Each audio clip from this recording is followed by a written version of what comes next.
Mr. Speaker, sir, I rise to move the motion which stands in my name on the order paper. Whereas Article 138B of the Constitution requires Parliament to prescribe the number of judges of the High Court, and whereas Section 13 of the Judicature Act, Cap 13, makes provision for A, the principal judge, and B, 25 judges of the High Court, or such higher number of judges of the High Court as may be prescribed by Parliament by resolution. And recalling that the number of the High Court judges was last increased in 2017 from 49 to 83 judges, and whereas the current number of 83 High Court judges, including the principal judge, has been found to be inadequate, and cognizant of the fact that Cabinet on 9th August 2021 approved the revised Judiciary Service Establishment structure for judicial officers, among others, to increase the number of High Court judges from 83 to 151, including the principal judge. And whereas Cabinet found it necessary to increase the number of judges of the High Court due to A, the increase in population and crime rate leading to high demand for judiciary services and court use, B, acute case backlog, since the High Court has unlimited original jurisdiction in all matters, and such appellate and other jurisdiction as may be conferred on it by the Constitution or the Judicature Act, Cap 13, or any other.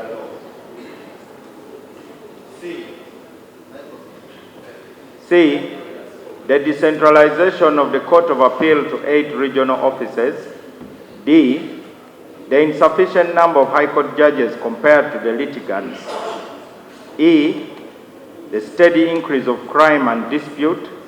And F, increased awareness of the population of their legal rights, leading to a more litigious population. Now therefore be it resolved by Parliament as follows. Resolution, that in accordance with Section 13 of the Judicature Act, Cap 13, Parliament increases the number of judges of the High Court from 83 to 151, including the principal judge. Mr. Speaker, sir, I beg to move. Thank you. Is the motion seconded? Yes. Honorable Kafuzi, Deputy Attorney, Honorable Mushemeza, Honorable Senyonyi, Honorable Seungu, Honorable Nambeshe, Honorable Kupa, yes, Honorable Pandera, Honorable Florence, Kori Abdara Chiwanuka is a shadow. No, I think he's a shadow internal affairs. Yes. You want to give some summary? Yeah, justification? Mr. Speaker, sir, in the book of Philippians, chapter 1, verse 6, it is said, "He who began a good work in you will carry it on to completion." Mr. Speaker, sir, and honorable members, you began this good work when you enacted the administration of the Judiciary Act because of your commitment to ensure access to justice. Right now, the High Court only has 83 High Court judges. And most judges, when you visit their chambers, you can hardly see them because the heap of files virtually cover their faces.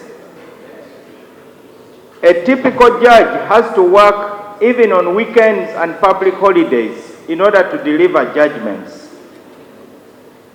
And that is why the intention of government is to increase access to judicial services.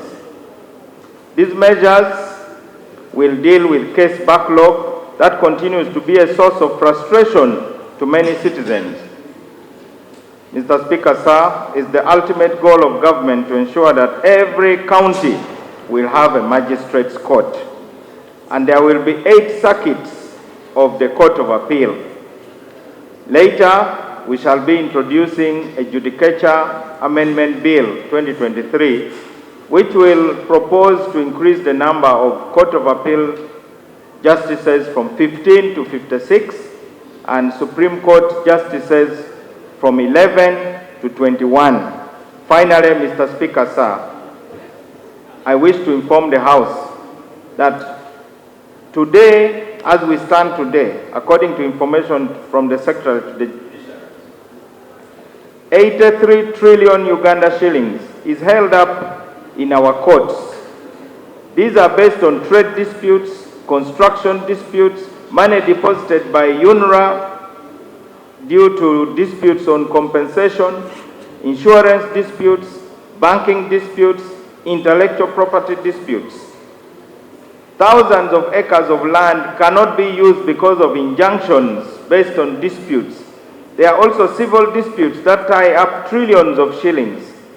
Family courts have so many cases, and these have disabled economic activity. Mr. Speaker, in circumstances where some of our international partners are threatening us, we need to unclog the court system so that this money is released and it flows back into the economy. I urge members to support this motion because it is simply a continuation of the good work this House has begun to support the judiciary. Thank you, Mr. Speaker. Thank you.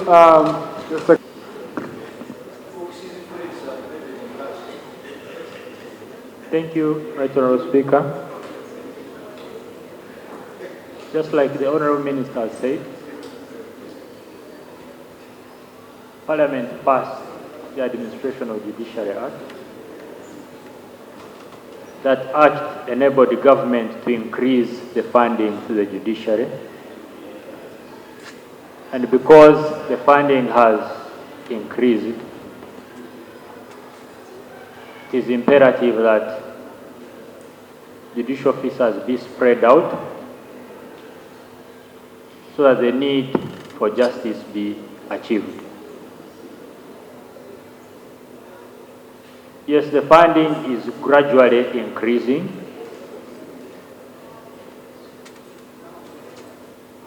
As Parliament, at some point, we demand for value for money.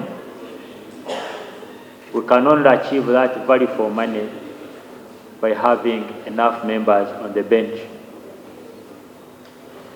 When you know that you can have your matter dealt with within 6 months, other than 10 years, you will be satisfied knowing that you can go to court and achieve your aims.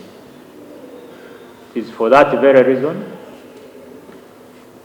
that we are here with this motion, that you permit us to increase the number of judges. I beg to submit. Thank you. But again, I see it was a motion which many of you really agree with. Yeah? And yet we have a lot of business. We have a lot of business to do here. Okay? Yes. So,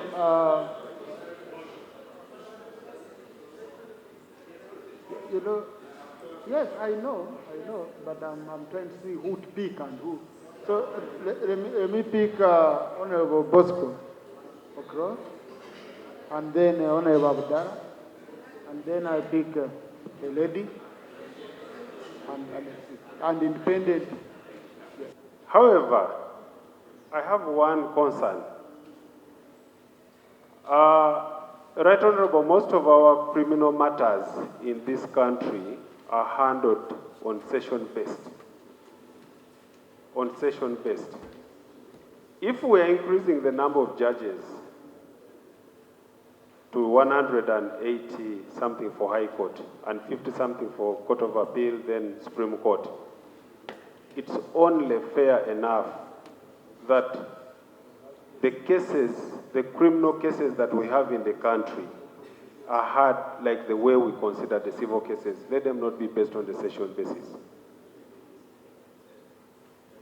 Most of the cases that we have, somebody is on remand for more than 5 years, and somebody is supposed to serve a sentence of perhaps even 4 years. but you find somebody is on remand for a very long period. People are languishing in these jails.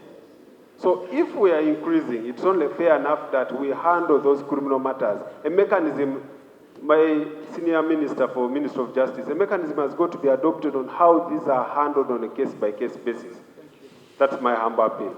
Thank you. And also, especially for criminal matters, because you find really you have the judges, you have presiding officers, but to get a state prosecutor is a tug of war. So we also need to look at that Minister of Justice. Right, Honourable Speaker, I stand to support the motion with amendments.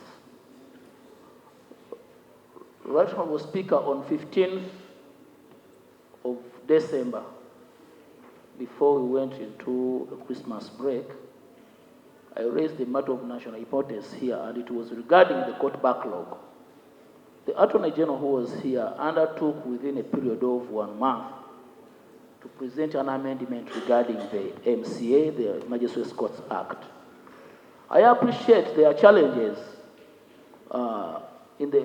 regarding backlog in the High Court, but these have been caused as a result of somehow the limited jurisdiction in the Magistrates Court, which is limited to 50 million. Right, Honourable Speaker, the magistrates in this region, the Uganda region, are limited to handle cases only, which are limited to 50 million, and many of them are seated. I call upon the Honourable Minister to visit what is happening in the Magistrates Court. Because even a plot of land which costs 55 million has to go to the High Court. In Uganda, here in Wajiso, in Mukono, in Buyukwe, you can hardly find an acre which goes below 200 million. So I call upon I call upon the House to support me in this very motion of the Minister. We also amend Section 207 of the MCA to increase the value, to increase the monetary value of the Magistrates Court to 2. Thank you very much. Yeah, but now, Honourable, you're coming to amend the law. Because what Honourable Mao is asking for, the law says for you to adjust the number. This motion is just about the number. Okay? The Judicature Act. Then number two, Honourable colleague, a private member cannot move any of those amendments restricted under Article 93 of the Constitution. So we cannot, it has a budgetary implication. So we cannot, let's handle the motion the way it is, but the Honourable Minister has taken note. I'm very sure, and I think he will respond to you. So he will respond, the Honourable Minister who moved the motion will respond on this. I had allowed... vote the motion, but I would like to bring to the attention of the Minister that as he mentions of increasing the numbers of the judges, he should also consider appointing the judges for industrial court. Currently, there are only 2 judges, and yet in the past Parliament, when we amended the Landasa Act, the Labour Disputes Arbitration and Settlement Act, we increased the number of judges to 5. Honourable Minister, when you go to court, currently there is a backlog of around 2,700 cases unattended to, and yet you always mention as learned friends that justice denied, justice delayed is justice denied. So I appeal to you, consider appointing also the judges for industrial court. I know maybe they may not be at your level in the different angles of the law, because the industrial court falls under the Ministry of Labour, but I know judges fall under your ministry. Thank you so much. I now put the Parliament increase the number of judges of the High Court in accordance with Section 13 of the Judicature Act be adopted. Those in favor say aye, and the contrary nay. The ayes have it. So clerk, kindly extract the resolution, convey it to the Minister so that he can take the necessary action. Honourable Minister, take the concerns which we are raising. I want to thank the honourable members. As you know, as an ex officio MP, I don't have a vote. I can't even vote for my own motion. So I'm extremely grateful that members have given overwhelming support to this.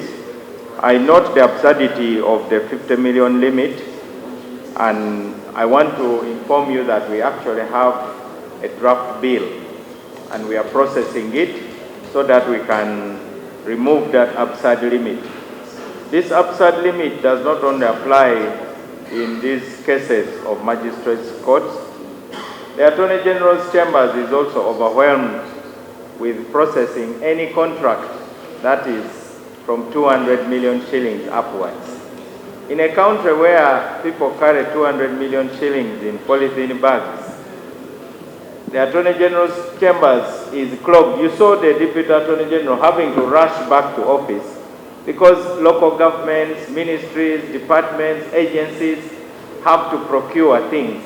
And yet the law says as long as the value is 200 million shillings and above, the Attorney General's Chambers has to look at it and to approve. So these limits are choking all of us. Lastly, Mr. Speaker, sir, the DPP is recruiting. Today they start their aptitude tests. Interviews are ongoing, and we will have more prosecutors on the ground. We have procured vehicles for them, so we expect them to be more vigilant. The other problem we face is the police. In order to have 360 degrees speed, we must also support the police to be with the capacity to investigate crime. Because most of the time cases are delayed on grounds that investigations are still going on. But the policy of government is that investigation should take place before somebody is charged. By the time you charge somebody, you should have most of the evidence. Thank you. Let's conclude. Let's conclude this. No, honorable colleagues, let's conclude. Thank you. Thank you very much, Mr. Speaker, sir. We will abide by your direction. Thank you. That has 5 reports following each other. You know, that would mean we would need a whole day only discussing issues of one committee. So I'm going to work it out with the clerk. We spread them.